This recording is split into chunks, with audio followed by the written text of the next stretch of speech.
Hi all, வணக்கம். Welcome to my channel. இன்றைக்கி ஒரு வித்தியாசமான வீடியோவோடு உங்களை எல்லாம் சந்திக்க போகிறேன். நாம் நேற்றுக்கு கல்யாண நாள் இல்லையா, நான் என்னோடய ஃப்ரெண்டோட பேரனுக்கு கல்யாணம்னு நான் போயிருந்தேன். அங்கே போன போது ஒரு 4 மாதத்து குழந்தையோட அம்மா அவள் கூட்டின்னு வந்திருந்தா. அந்த கல்யாணத்துக்கு வந்திருந்தா. அவள் ஏதோ இந்த பொண்ணு வீட்டுக்காரர்களுக்கு ரிலேட்டிவ்ஸ்ன்னு நினைக்கிறேன். நல்லா கல்யாணம் நடந்துட்டு இருந்தது. மோளம் கொட்டி சத்தம், வழக்கமான கல்யாண கலாட்டெல்லாம் நடந்தது. அந்த குழந்தை 4 மாதத்து குழந்தை கை விடாமல் கத்துறது. என்ன பண்ணுறதுன்னு அந்த சின்ன பொண்ணுக்கு தெரியல பாவம். அதுக்கு இப்போ தான் 4 மாதம் ஆகுது. அந்த குழந்தைய எப்படி ஹேண்டில் பண்ணுறது, இவ்வளோ அழகுதே அப்படின்லாம் தெரியல.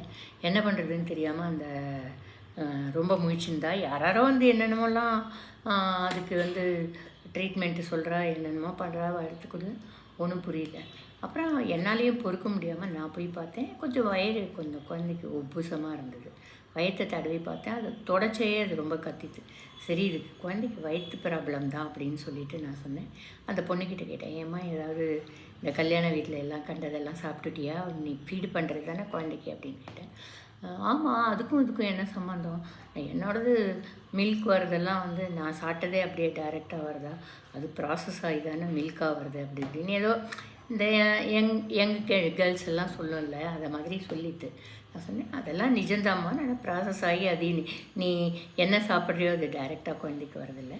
ஆனால் அதோட எசன்ஸு கொஞ்சம் இருக்கும். அது அந்த குழந்தைகளுக்கு இது யங் பேபி இல்லையா, இது பூ மாதிரி மென்மையான குழந்தை. அதுக்கு அது இன்னும் ஒத்துக்கலாது. அதே இன்னும் 7-8 மாதம் கழித்து நீ இப்போ சாப்பிட்டுட்டு நீ ஃபீடு பண்ணால் கூட நீ என்ன சாப்பிட்டாலும் அந்த குழந்தைக்கு பாதிக்காது. அதுக்கு செல்ஃபாக டைஜஸ்ட் பண்ணிக்கிற கெப்பாசிட்டிலாம் வந்திருக்கும். நீ பண்ணினது கொஞ்சம் யோசிக்க வேண்டிய விஷயம் தான். இன்னும் கொஞ்சமே இனிமேலேருந்து கேர்ஃபுல்லாக இரு அப்படின்னு சொல்லிவிட்டு நான் என்ன பண்ணேன், வெத்தலை இருந்தால் கொடு அப்படின்னு சொன்னேன். அந்த பொண்ணு அந்த மணமேடையிலேருந்து எடுத்துன்னு ஒரு வெத்தலையை கொடுத்தது. யார்கிட்டையுமாவது விளக்கெண்ணெய் கிடைக்குமான்னு கேட்டேன். அந்த கல்யாண வீட்டில் யார் விளக்கெண்ணெய் வச்சுட்டுருக்க போகிறா. நான் கிச்சனில் போய் கேட்டேன், அந்த குக்கு அவள்லாமோ அப்போ அப்படி விளக்கெண்ணெய்லாம் இல்லை அப்படின்னா. அப்புறம் பார்த்தேன் என்னப்பா செய்கிறதுன்னு, டபார்னு ஒரு புளியோதரையெல்லாம் பண்ணுறதுக்கெலாம் நல்லா செக்கலாக ஆட்டினேன். எண்ணெய் வச்சுருந்தார், ஒரு நல்லெண்ணெய் வச்சுருந்தார், சிஞ்சலி ஆயில். யூஸ்வலி வழக்கெண்ணெய் தான் போடணும். ஆனால் அந்த சமயத்துக்கு என்ன பண்ணுறதுன்னு அந்த ஜிஞ்சலி ஆயில் எடுத்துட்டு அதை நான் ஒரு 8 வெத்தலை எடுத்துட்டு நல்லா தடவி விட்டுட்டு அந்த இதில் தடவிட்டு உள்ளே எடுத்துன்னு வந்தேன். அந்த ஒரு ரூமில் ஒரு உட்காத்தி வச்சு அந்த குழந்தைய மடியில் வச்சுட்டு ஒரு கேண்டில் ஏற்றிட்டு அதை அப்படியே மேலால் வாட்டினேன். அந்த எண்ணெய் தடவின வெத்தலையை வாட்டினேன். ஏன்னும் சூடாக குழந்தை 4 மாதத்து குழந்தை, ரொம்ப சின்ன குழந்தை, அதுக்கு மேலெல்லாம் பண்ணக்கூடாது. அதை எடுத்து தொப்பையில் இப்படி ஒத்தடம் கொடுக்குற மாதிரி வச்சேன். அது ஆறினோடனே இன்னொரு வெத்தலையை போட்டேன். இதை மாதிரி ஒரு 4-5 வெத்தலையை போட்டோன்னே அந்த குழந்தையோட அழுகை எதமாக இருந்ததோ என்னமோ, பாவம் அது வாயில்லாமல் தவிக்கிறது, அது கொஞ்சம் குறைஞ்சிது. உடனே இன்னும் ஒன்றுக்கு போச்சு. மோஷன் போச்சு. அதுக்கு படன்னு சத்தத்தோட மோஷன் போச்சு. கொஞ்சம் அமைதியாக தூங்கிட்டு சொன்னேன், கொஞ்சம் பால் ஃபீடு பண்ணு குழந்தைக்கு, தூங்கி போயிடும் அப்படின்னு சொன்னேன். அதை மாதிரியே அது தூங்கி போயிடுது.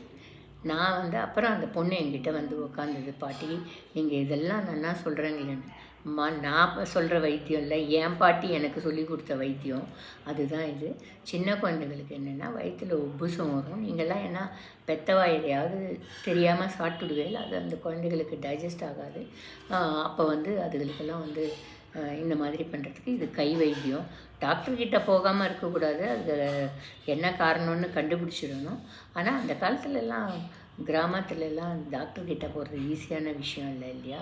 அதனால் தூரம் போய் தானே போகணும். அதுக்குள்ளே டெம்பரரி ரிலீஃப் என்ன கிடைக்கும்னு பார்த்து இதெல்லாம் இந்த மாதிரி பாட்டி வைத்தியம்லாம் பண்ணுவா அப்படின்னு சொல்லிவிட்டு அப்புறம் சொன்னேன், குழந்தை நாங்கள்லாம் சின்ன குழந்தை டெலிவரிக்கு பொண்ணு இருக்கான்னு இருக்கச்சேயே ஜாதிக்காய், மாசிக்காய், வசம்பு, சுக்கு, சித்திரத்தை இது எல்லாத்தையும் நாங்கள் பாலில் வேக வச்சுட்டு நல்லா வெயிலில் உலர்த்தி காய வச்சுருப்போம்.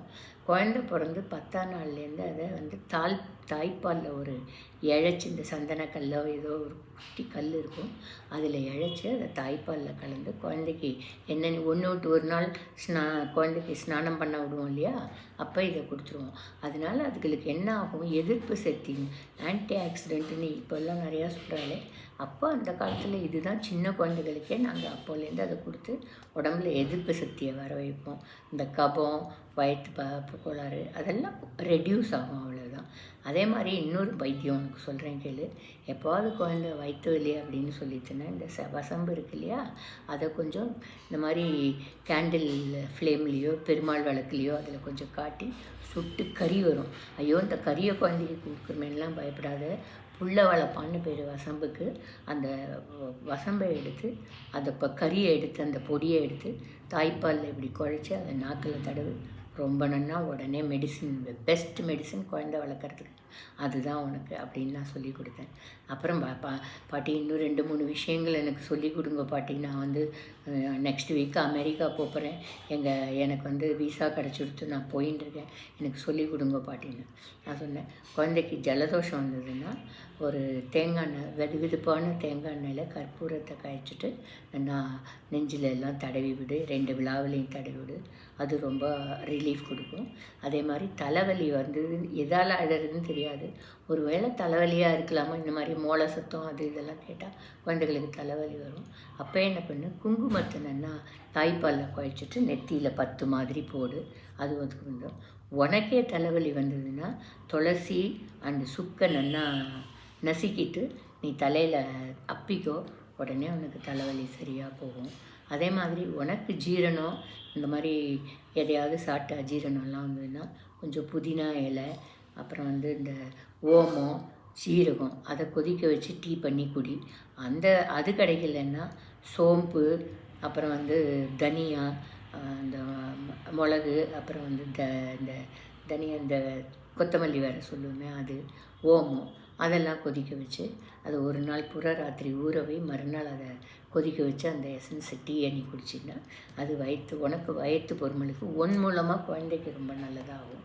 இந்த மாதிரி இதெல்லாம் சின்ன சின்ன வைத்தியங்கள்லாம் இருக்குது. எப்பவும் வந்து குழந்தை பெற்றா வந்து தாயின்னு எதுக்கு சொல்கிறோம், பலதை நம்ம தியாகம் பண்ணுவோம்.